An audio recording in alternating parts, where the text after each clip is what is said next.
Bienvenue à bord du vaisseau Hypersensas. Bonjour à toutes et à tous et bienvenue dans votre épisode hebdomadaire du Défaussé. Le Défaussé, c'est une émission qui va vous parler de jeux de société et pour ce faire, bien sûr, je suis accompagné de la très scintillante Alex. Ça fait 2 fois que tu le dis. Scintillante, j'ai dit 2 fois. Ah, j'ai cherché un truc avec rapport avec l'été, mais je l'avais pas en tête tout de suite. Donc, t'as pas été inspiré par le temps qui Ouais, j'allais dire étincelante, ça marchait pas dans ma tête. C'est pas grave, on aime les redites. Bonjour. Alex, nous ne sommes pas seuls. Nous sommes accompagnés de Cécilia du Lapin Blanc. On dit le Lapin Blanc ou ça fait partie de la marque ou Lapin Blanc, ça marche? Le Lapin Blanc. Le Lapin Blanc. On dirait normalement. C'est comme le Défaussé.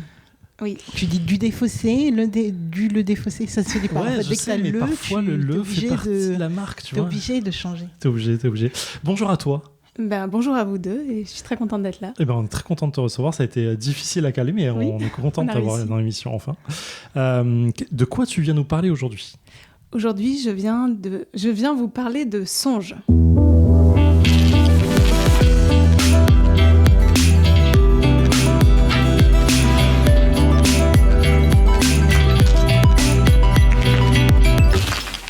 Alors, les Défaussés, ça va se passer en 3 parties. Dans une première partie, nous allons parler de songes. Enfin, Cécilia va nous parler de songes, tout particulièrement. Dans une seconde partie, nous allons jouer. Dans une troisième partie, nous venons débriefer tout cela. Mais Cécilia, c'est la première fois qu'on t'a dans l'émission. On a un petit rituel dans les fossés, on t'a pas prévenu, désolé. T'as vu comme je m'excuse un peu à fois. C'est pas très méchant. L'idée, c'est de demander aux personnes qui nous rejoignent pour la première fois quel type de joueur, de joueuse ils ou elles sont. Ça peut être tout et n'importe quoi. Ça peut être ton dernier coup de cœur, le type de jeu que t'aimes bien, tout ce que tu veux autour de ça. De quoi? Je te sens déjà perdu. Tout. Tu m'as dit ça peut être tout, n'importe quoi. D'accord. Je vais dire tout, parce que j'aime bien jouer à des jeux très variés, des jeux avec mes enfants, donc certains un peu simples, des jeux plus compliqués avec des amis, des salles d'escape game. J'aime bien jouer à cache-cache. Ok, éclectique. Je suis joueuse dans l'âme, c'est tout. Voilà, j'aime bien jouer. Ok, on prend cette réponse. Ça marche bien. Complètement.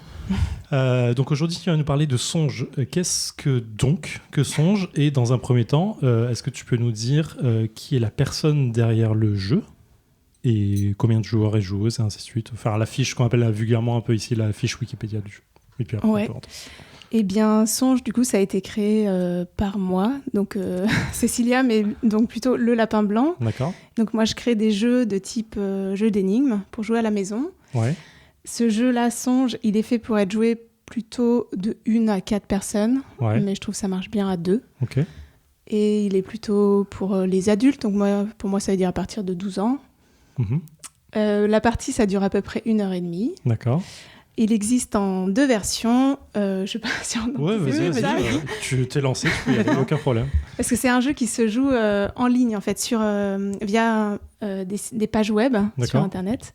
Donc, soit on joue à la version standard, on a accès au jeu, ou soit on peut avoir la version premium, là, que je vous ai amenée, qui est un peu cabossée par mon trajet en train, où on a des tirages en plus, parce qu'en fait, c'est un jeu qui est basé sur des illustrations. D'accord. Donc, c'est un jeu d'énigmes. Et les énigmes sont dans les illustrations. Donc, il n'y a pas de texte. Il n'y a que ces images. C'est assez inhabituel. Intriguant. Intriguant, voilà, je prends. Et l'intérêt de jouer en ligne, c'est parce qu'on va pouvoir interagir avec les images, donc les faire évoluer, plonger à un endroit de l'image, voir un détail, etc. D'accord. Pour résoudre l'énigme. Mais si, vous allez pouvoir le faire parce que vous allez jouer sur la version en ligne. Parce qu'en fait, on ne peut pas jouer avec les tirages. Les tirages, c'est juste pour sublimer le côté illustration. D'accord. Parce que j'ai créé ce jeu pour justement mettre en avant ce travail des illustrateurs que je trouve formidable. D'accord. Et puis ce côté art, en fait, que je trouve... j'aime beaucoup. Okay. Je voulais le valoriser à travers ce jeu. Et du coup, j'ai travaillé avec 7 artistes français et françaises. Enfin, il y a un homme. Ouais, il y a 6 femmes. Ça m'énerve de dire français. Tu as le droit de dire française, tout simplement. Il n'y a aucun problème. Podcast, clairement. Et du coup, chaque illustration a vraiment une patte spécifique. C'est des styles très variés. C'était ce que je voulais pour justement montrer aussi la richesse artistique et Et voilà, a priori, il y en a toujours une qui plaît, quoi. Au moins ça une. aussi. T'as le nom des illustrateuristes qui ont participé? Enfin, peut-être, oui, peut-être je les pas. connais. Mais... Oui, non, mais pas sûr, parce que t'as rien sous la main, donc peut-être Alors, que il y en a une que vous connaissez, c'est Maud Chalmel. Ah. Oh. On lui a pas dit. Hein? On lui a pas dit. Non, On nous a pas dit, mais on lui a pas dit non plus. Oui, non, ouais. Donc, il y a Anna Griot, qui est une illustratrice jeunesse et tatoueuse. Bran Le Garec, qui est en fait un architecte artisan. D'accord. Voilà, c'est assez varié. Lauriane Miara, qui est plutôt illustratrice d'expédition, de voyage. Ok. Stylé de ouf.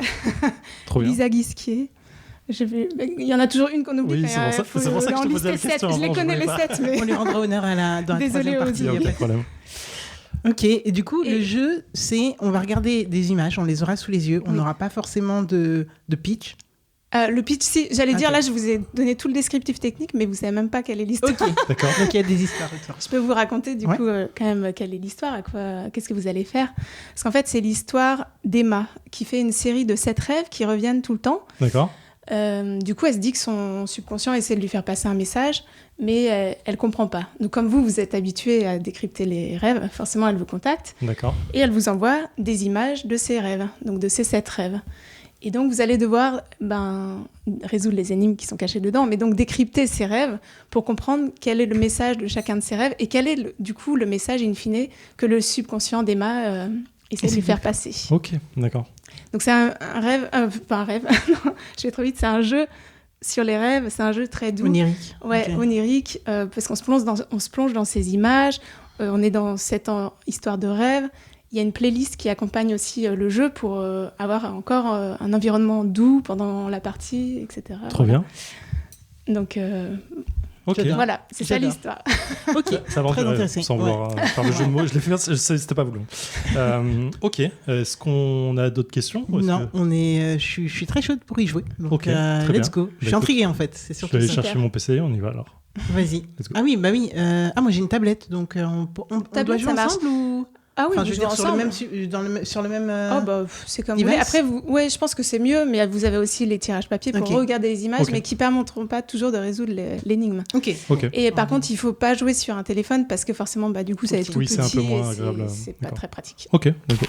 Bonjour à toutes et à tous. Et oui, il y a eu un petit souci sur la deuxième partie de l'enregistrement de l'émission. Et en plus, il y avait quand même pas mal de petits spoils que j'arrivais pas à trier dans le peu de parties que j'avais. Donc, je vais vous faire un petit Wikipédia de l'interprétation des rêves qu'on appelle aussi onirocritique. C'est l'ensemble de pratiques et techniques rituelles ou symboliques qui tentent, au sein d'une culture donnée, de donner un sens à un rêve. On appelle aussi celui qui interprète les rêves l'onirocrite. Pour le coup, il y en a eu plusieurs à travers l'histoire, évidemment, et ça continue encore aujourd'hui. En fait, on essaye de distinguer plusieurs contextes sociaux, définir l'intervention, connaissance constituée pour l'analyse des rêves. Il y a le contexte de la vie individuelle et privée, qui concerne l'introspection, questionnement, l'interprétation personnelle, ce genre de choses, le contexte de la vie relationnelle, familiale ou publique, qui relève des relations sociales plus ou moins proches ou intimes, et des contextes plus larges de la vie publique relevant d'éventuelles transactions monétaires ou non, acteurs professionnels, marchands, non marchands. C'est super intéressant, la page Wikipédia, elle est assez longue. Donc voilà, évidemment, j'ai pris quelques bouts ici et là, mais sentez-vous libre d'aller regarder ça. Je vous souhaite une bonne fin d'écoute. Ciao. Et nous sommes de retour dans le Défaussé après 1h30 pile poil de songe en compagnie de Cécilia qui a été silencieuse. C'était une heure dur, et demie. Désolée. Non, moi je suis très contente de vous regarder. De nous voir jouer, galérer mais c'est dur de jeux. Ne rien dire. C'est plutôt ça qui est dur. Ma chère Alex, qu'est-ce qu'on a pensé du jeu, de notre prestation? De notre prestation c'est dur en fait de ne pas être... un peu dégoûté que de ne pas y arriver des fois. Quand on est bloqué, tu te dis mais on est con, qu'est-ce qui se passe et tout. Une fois qu'on a compris comment ça fonctionnait, parce que le premier on a galéré, mais parce qu'on savait pas trop qu'il fallait comment l'interaction se faisait. Donc ça on a un peu galéré. Mais une fois que ça c'était bon, et qu'en plus le premier, les indices on était plutôt bien et tout, quand tu commentes les premiers blocages, t'es là, alors je me pensais plus fort et au final plus forte et au final, on n'est pas terrible. Donc, il y a cette frustration qui est doublée par le fait que comme tu es en face, c'est vraiment cette pression de se dire, on doit performer un minimum, quoi. Ah ouais, désolé, je vous ai mis la pression. Non, c'est pas ça, mais tu vois, te montrer que ouais, c'est de bout en bout, c'est fluide et tout. Et en fait, quand on bloque, on s'en veut un petit peu sur ça. Donc ça, c'était un petit peu la pression. Par contre, on était dans une expérience que moi, ce que j'ai trouvé super intéressant, c'était que pour une fois, c'était pas glauque, en fait. C'est une enquête, mais qui est pas... on n'est pas dans quelque chose qui va être creepy ou te mettre... Enfin, bon, moi, ça me met pas forcément mal, mais en tout cas, c'est pas noir, en fait, comme univers. C'est très, au contraire, c'est onirique, comme on disait en première partie. C'est vraiment aidé par les illustrations qui sont assez folles. On a parcouru 7 illustrations, on va dire, qui sont assez folles. Et on est emporté, et puis on a des systèmes qu'on va récupérer, et puis on va voir ce qu'on en fait, et tout. Enfin, vraiment, moi, j'étais emportée, sans oublier quand même d'aller essayer de récupérer, de récupérer du lore, en fait, de l'univers. On essaye de comprendre où on est et ce qu'on fait. Et c'est super intéressant. Par contre, en effet, par rapport à un escape game, par exemple, où on va se dire, il y a beaucoup de cadenas, souvent, qui arrivent. Là, il y a une autre mécanique qu'on utilise beaucoup, et que Zéphiria a dit en off et qu'on va laisser les auditeuristes découvrir, mais qui revenait beaucoup aussi. Et du coup, ça, c'est vrai que comme les cadenas en escape game, des fois, on se dit, changer de mécanique. Ça nous aurait bien plu aussi. Mais comme on l'a dit en off aussi, il y a d'autres mécaniques qu'on n'a pas du tout envie de voir. Personnellement, que je n'ai pas du tout envie de voir. Et j'étais très contente de ne pas les savoir. Mais du coup, voilà, on peut pas tout avoir, mais on a eu aussi des petites surprises sur certaines mécas et tout, donc c'est dur, hein, c'est dur de parler des énigmes et tout, parce qu'on peut pas en parler sans trop dévoiler. Donc là, je suis en train d'être très cryptique et je le sais, mais tout ça pour dire que l'expérience était folle et très cohérente de bout en bout, que ce soit de la musique à ce qu'on visitait et à la résolution. Et c'est vrai que la musique, moi, j'y apporte une importance assez particulière. Et j'ai remarqué des trucs dans la playlist et je voulais te demander à la fin. Finalement, ça sera en off, mais que je comprends complètement. Donc, je trouve qu'il y a une cohérence et c'est assez cool. Donc, voilà, c'était onirique et je pense que je sais déjà à qui je vais conseiller Songe. Vraiment. Okay. Je pense que ce genre d'univers te transporte et peut amener à toucher une certaine fibre chez certaines personnes. Je vois exactement chez qui ça va pouvoir être. Zéphiriel, qu'en as-tu pensé ? T'as mis le doigt sur un truc que j'avais pas du tout tilté, qu'effectivement c'est pas une enquête de type creepy, ouais. Genre creepy c'est pas forcément le terme, mais effectivement on est sur quelque chose de beau, d'onirique sur l'ouverture, sur vraiment un truc positif, quoi. Et j'avais vraiment pas tilté ça, en fait. C'est marrant. Et maintenant que tu le dis, en fait, j'arrête pas de le voir vraiment en plein. Je veux dire, on a des belles illustrations qui sont lumineuses, qui sont forcément des j'arrive pas à ne pas spoiler si je dis ça, qui sont vraiment très très belles, quoi, chaudes en couleur ou du moins qui donnent une ouverture d'esprit, on va dire. Et j'avais pas tilté ça du tout, et c'est vrai que je me suis du coup refait quand tu disais ça, je me disais quelles sont les dernières enquêtes que j'ai faites dernièrement, et effectivement toutes sont un peu plus, on va dire, sur le côté meurtre ou enlèvement ou machin et tout. Et du coup, c'est vrai que ça donne un vent de fraîcheur autour de ça. Donc, ouais, merci d'avoir fait remarquer, Alex. En ce qui concerne les mécaniques, on est sur un truc assez simple, en vrai, en termes de mécanique de jeu. On est sur... on n'est pas sur la difficulté... de plusieurs types d'informations que tu vas essayer de relier pour trouver quelque chose, comme dans un meurtre par exemple. Du coup, ça donne une autre type de réflexion. Et le fait qu'on avance pas à pas et qu'à chaque fois on fasse une énigme, puis une autre, puis une autre, puis une autre, qui mène à d'autres choses au fur et à mesure, il y a un côté en fait simple, mais pas simpliste, qui donne un peu qui est très familial en fait. Et j'aime bien cette idée-là. Et pour le coup, là, on a passé 1h30 à se creuser la tête sur à chaque fois une énigme à la fois, en disant c'est plus une question de on trouve assez facilement ce qu'on doit faire, mais on doit essayer de comprendre ce qu'on doit faire. C'est un peu l'idée. C'est clair quand j'ai ça ou pas ? Non, pas du tout. Ça l'est tellement pas, mais quand les personnes vont jouer, ça va le devenir. Ouais, voilà, c'est clair pour vous parce que vous connaissez, c'est tout ce que je veux savoir. Mais l'idée est un peu là. Et du coup, c'est intéressant parce que on est vraiment sur l'énigme simple, mais ça marche très bien pour nous occuper 1h30 et vraiment se creuser la tête et avoir cette comment dire, En fait, il y a Johan Levé me disait, comme moi j'aime bien les énigmes quand elles te font sentir intelligent quand tu la résous en fait. Et en fait, on est un peu sur ça. On est parfois à mi-chemin, mais parce que c'est soit ça touche une corde sensible côté énigme. Il y a des trucs sur lesquels je suis plus à l'aise, donc je vais très vite dessus. Je sais où il faut aller. Et quand tu l'as pas, tu l'as pas. T'es vraiment perdu. Mais du coup, quand t'arrives à la résoudre, tu te sens bien. Et il y a un truc un peu autour de ça que j'aime beaucoup. Et là, dans toutes les énigmes qu'on a faites, il y en a 2 ou 3. J'étais en mode là, je suis à l'aise. Je sais que je peux avancer facilement. Et on n'a pas tant demandé d'indices que ça au final, je trouve. Bon, on avait un cheat code. Non, mais moi je vous ai vraiment pas beaucoup aidé. Hein. Je crois que tu nous as aidé. 2 fois, tu nous as à peine. dirigé, on va dire dirigé 2 fois bien parce qu'on a fait des trucs. Mais il y a un truc, je pense qu'on y sera encore. Hein. Il y a vraiment un truc où j'ai vraiment pas dit grand chose. Hein. C'est juste qu'il vous manquait ce petit truc. Ouais. En fait, tu nous as rappelé qu'on était parti sur un bon chemin à un moment et qu'on s'est éloigné un peu bêtement parce qu'on arrive sur notre réflexion. Et quand tu nous l'as dit, on a retrouvé assez vite le truc. Et je crois que il y a 5 indices par enquête, donc ça fait 35. Ouais, on en a utilisé peut-être 6 ou 7. Quoi. Presque rien utilisé. Non, vraiment. On en a utilisé moins quand même. Non, on a fait 3 et 3, non 6 3 et 2, non. 3 et... on va dire, voilà, vous n'avez vraiment pas utilisé beaucoup d'indices. Hein. On essaye de faire genre on était bon. Mais effectivement, voilà. Au final, j'ai passé un super moment. J'ai passé un très bon moment, j'ai adoré.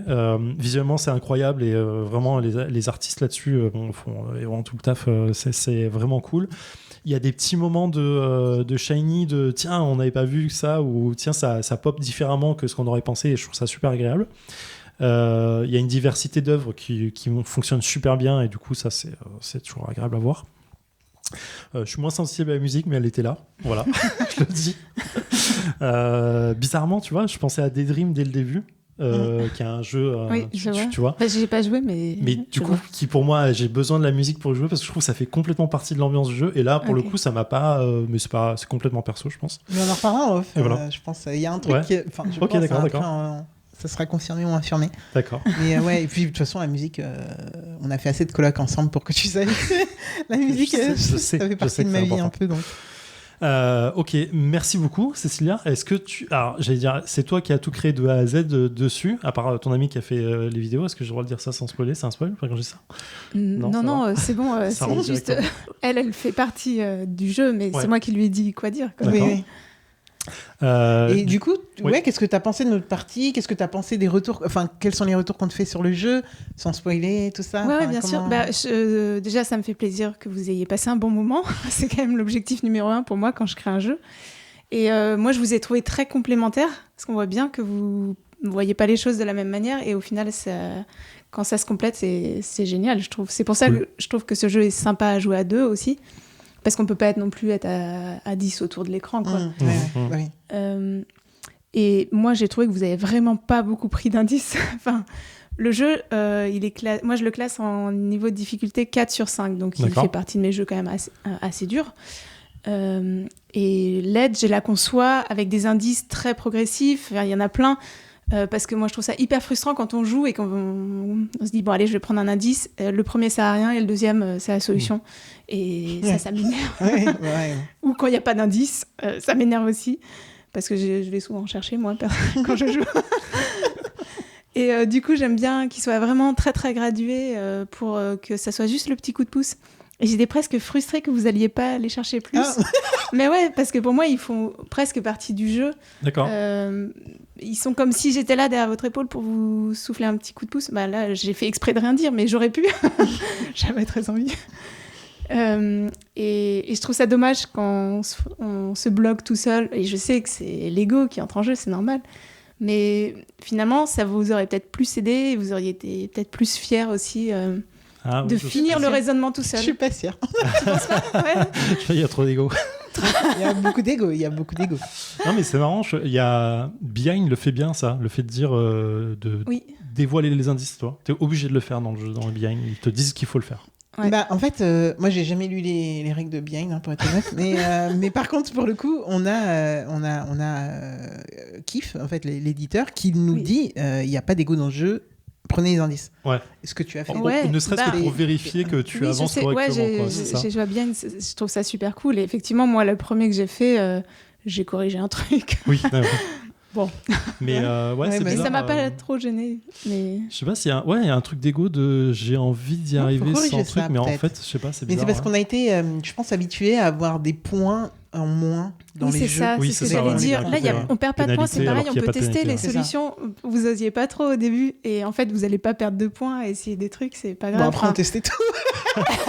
Après, tu vas pas passer la soirée à tester des mots. On l'a pas fait parce que sur la première truc, il y a marqué vous avez pas tous les essayé quand même. Et en fait, parce que là, sinon, c'était un peu. Oui, c'est vrai. C'est ça qui nous a bloqué, je pense. Pardon. Non, mais c'est marrant parce que du coup, ça met une forme de petite pression, mais pas désagréable de dire ah ok, d'accord, je vais quand même trop essayer de chercher avant de le mettre. Mais oui, effectivement. Et après, sur ce que tu disais, je trouve ça chouette aussi que tu as remarqué que c'est pas creepy, etc. Et c'est surtout que moi, quand je crée un jeu, j'essaye vraiment de partir sur des choses aussi nouvelles parce que des enquêtes ou des meurtres, on en a vu et revu. Et j'aime bien essayer de trouver justement un truc plus original, une ambiance qui change, des personnages différents. C'est aussi des femmes au centre. Voilà, ça fait du bien aussi. Oui. Des histoires qui aient des personnages féminins un peu plus forts. Bon, ça... je peux pas m'en empêcher, mais. Ah bah non, mais c'est très bien. Personne ici va dire le contraire. Ouais.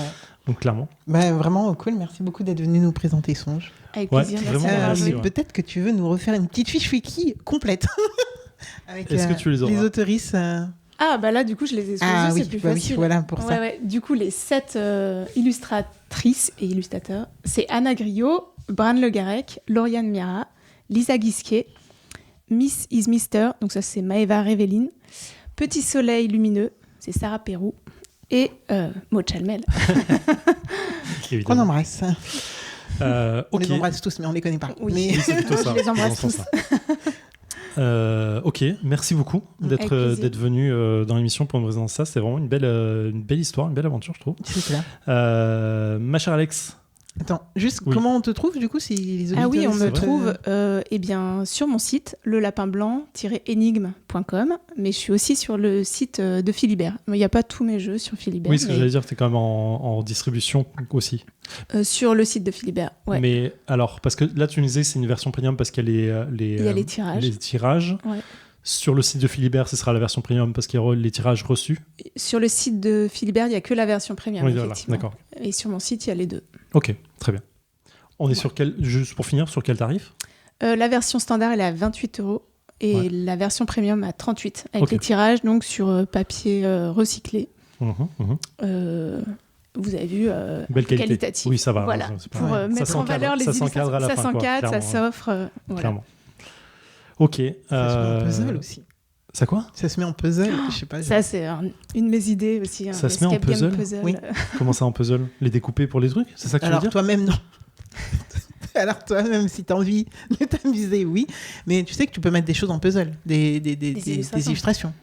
Oui. Et faire des puzzles avec. Oui, d'accord, ok. Ouais. Ok. Ah oui, d'accord. Oui, okay, mais je garde cette idée de faire un escape game puzzle. Parce que j'adore les puzzles, j'adore les illustrations. Donc un jour. Ça s'y prête. Oui. Pas pour moi. Merci beaucoup. Je suis nul en puzzle.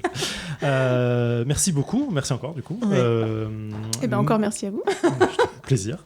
Ma chère Alex, on se retrouve la semaine prochaine. Exactement. On se recommande. Oui. Et d'ici là, prenez soin de vous. Ciao. Fin de transmission.